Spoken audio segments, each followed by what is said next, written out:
Hello, and in this IELTS speaking video, I'm going to look at the topic, describe a time when the vehicle you were travelling in broke down. You should say when it was, where it happened, who you were with at the time, and explain what impact the breakdown had on you. Now this is a very tricky question, and some of you may never have experienced a vehicle breakdown, a car breakdown. You might have to invent a story, so you can use some of the details from mine, change the location, but you can use some of the other details, and I've got some useful vocabulary in this video. So let's take a look at the model answer. I'm going to talk about an incident that occurred last year, and it is still quite a painful experience for me because it is very fresh in my memory. We were travelling from the UK to Italy and have made this journey before, and although it is a long one, the route goes through scenic countryside and it is an enjoyable one. However, this was certainly not the case last year. About an hour into the journey, our car started overheating. We pulled over into a lay-by and turned off the engine. My husband said that the car needed a few minutes to cool down, and then we could hopefully set off again. It was an excruciatingly hot day, and the traffic had been moving slowly up until this point, so we thought the car had just got too hot. After a few minutes, the temperature returned to normal, and the warning light on the dashboard disappeared, so we thought the car would be okay to drive. Oh, how wrong we were.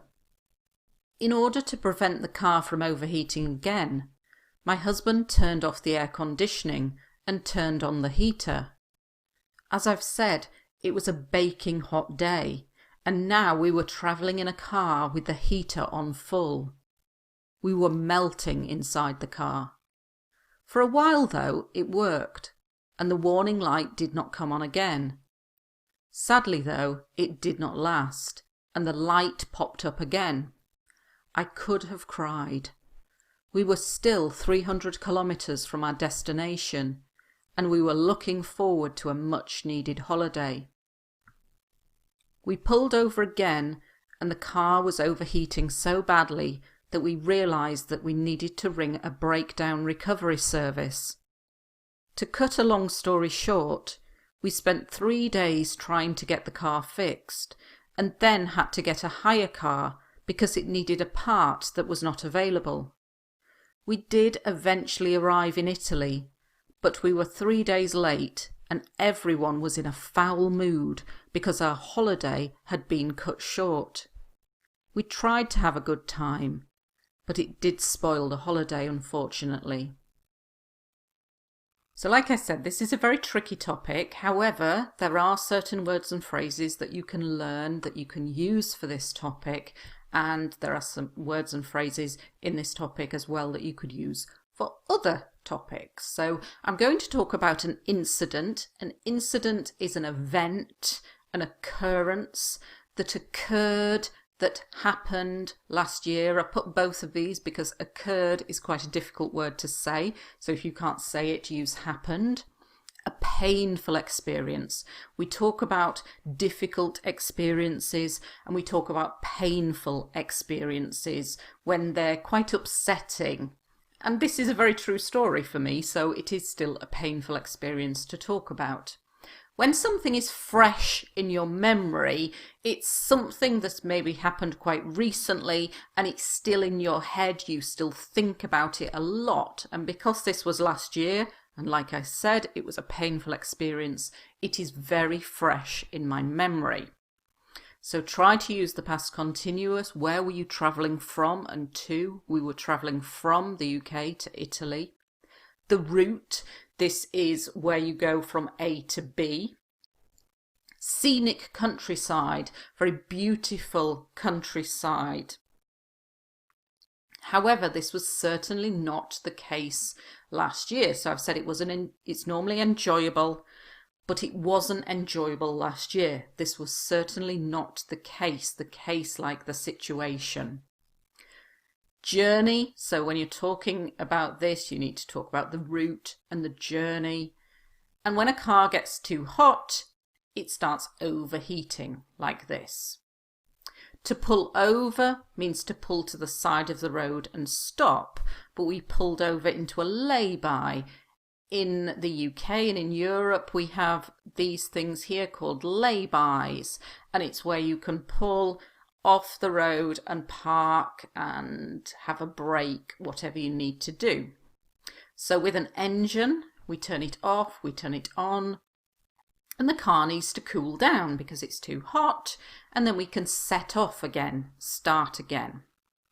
It was an excruciatingly hot day. Very difficult word to say, but very complex. Excruciatingly means extremely, incredibly.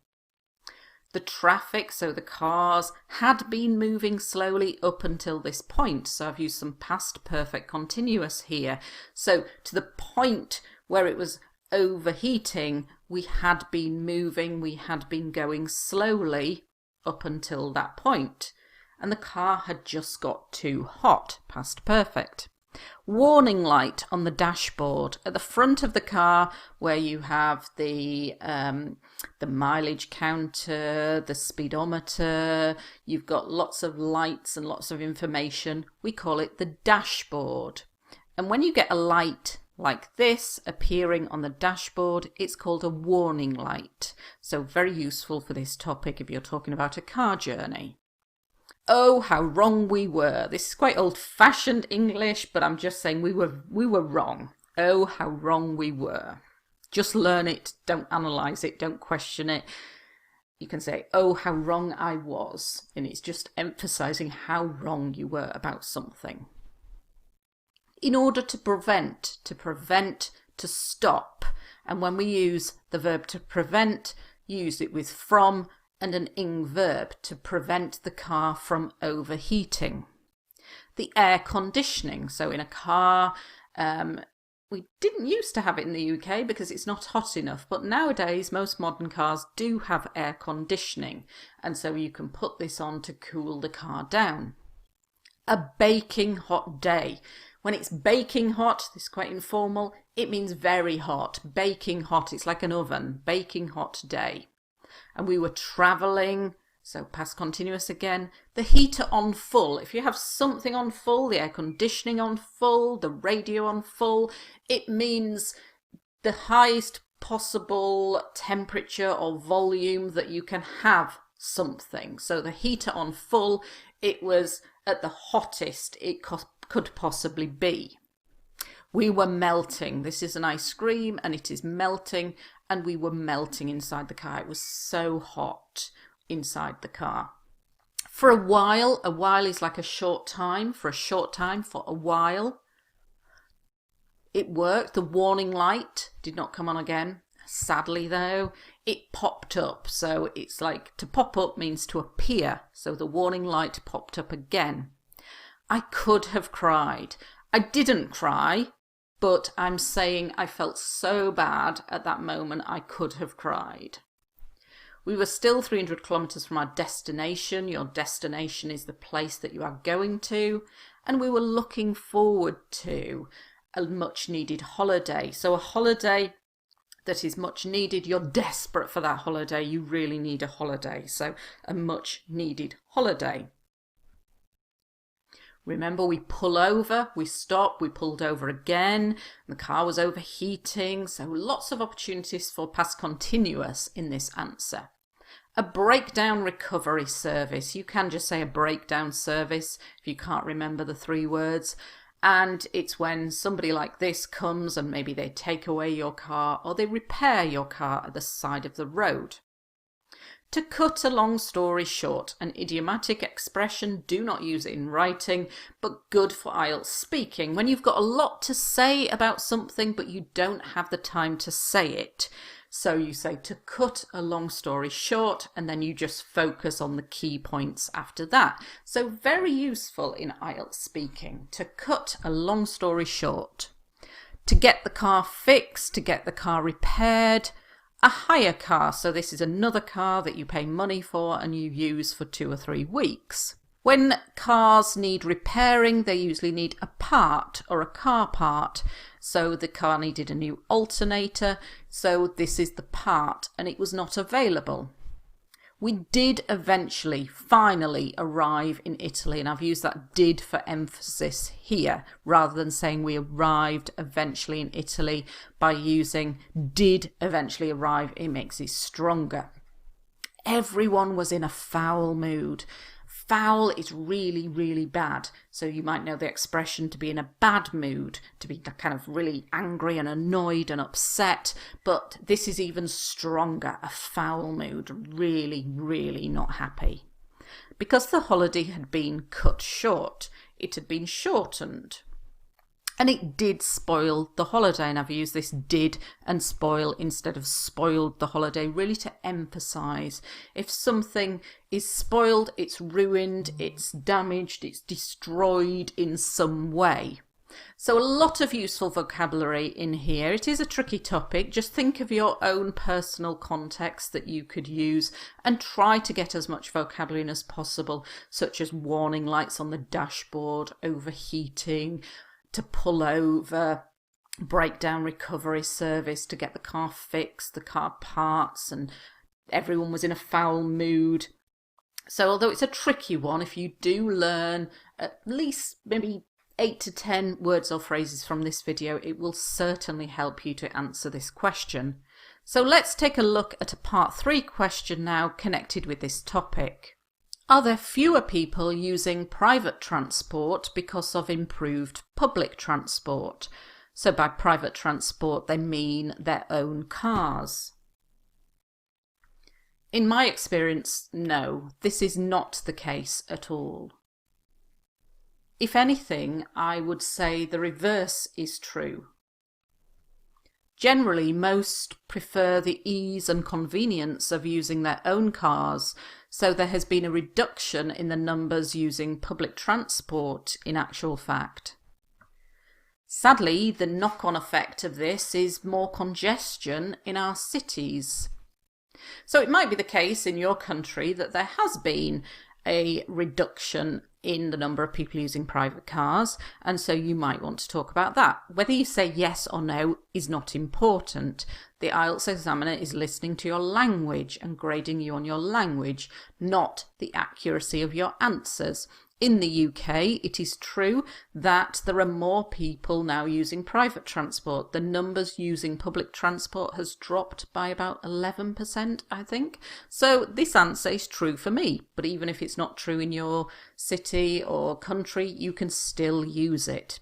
In my experience, no. So instead of just saying no, I'm making it more complex and making it a much more interesting answer. This is not the case at all.